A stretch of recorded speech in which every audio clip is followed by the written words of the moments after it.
அனுதின பரலோகம் மன்னா. பிப்ரவரி 3. ஆதாரவசனம் நீதிமொழிகள் 4ஆம் அதிகாரம் 20-22 வசனங்கள்.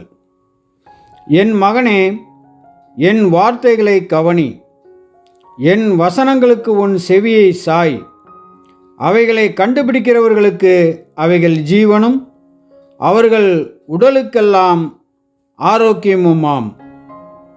இதன் ஆவிக்குரிய விளக்கம்: சரீரத்தின் பேரில் நம்முடைய சிந்தை எவ்வளவாக இருக்கிறது என்று ஒரு சிலர் புரிந்து கொண்டுள்ளனர்.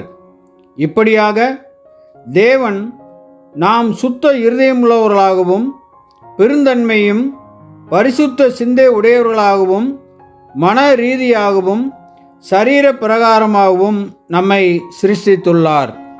இதற்கு மாறாக அவர் வார்த்தைகளை கவனியாமலும் செவிகொடாமலும் இருப்பவர்கள் தங்கள் சரீரத்தை அழிவுக்கு ஒப்புக்கொடுத்து சகல துர்ரு இச்சைகளால் நிறைந்திருப்பார்கள். இவைகள் மரணத்துக்கு ஏதுவாக இவர்களை வழிநடத்தும்.